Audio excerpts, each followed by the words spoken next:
maybe Catherine. Parang I see, parang she's trying to transition into more mature. Sa isang interview nga ni Paolo Avellino, ay naitanong ng press kung sino ang gusto pa niyang makatrabaho bukod kay Kim Chu. Mabilis ang sagot ng aktor, sabay sabi si Catherine Bernardo, dahil ready naman siya sa mga matured na role so bakit hindi. Tila marami namang mga tagahanga ni Kim o ng Kim Pao ang nalungkot sa sinagot ni Paolo, dahil parang maiiwan naman si Kim kung sakali na mapagbigyan nga si Paolo at Catherine Bernardo.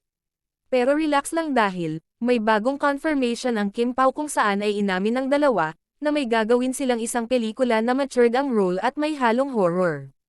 Inamin din ni Paolo na mas focus sila ni Kim ngayon sa kanilang coming movie, at binibigyan din daw nila ng oras ang isa't isa, para knowing each other daw, at mas gusto daw niya na si Kim na muna ang kanyang leading lady, mas magaan daw kasi katrabaho si Kim at madaling pakisamahan, kinilig naman ng bongga ang ating Chinita girl.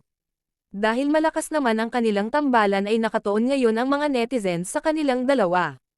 Sa isang video nga ay may paandar ang mga staff ng What's Wrong with Secretary Kim, kung saan ay may pa-advance nga itong celebration sa kanyang birthday. Sobrang natuwa naman si Kim sa pa-surprise ng kanilang staff.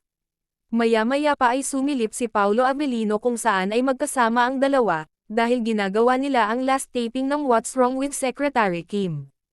April 19 ang birthday ni Kim Chu kaya abangan natin yan mga kacheka. Kayo ba mas okay sa inyo kung si Paolo Avellino at Catherine Bernardo ang maging magka-love them? Or still Kim Pao?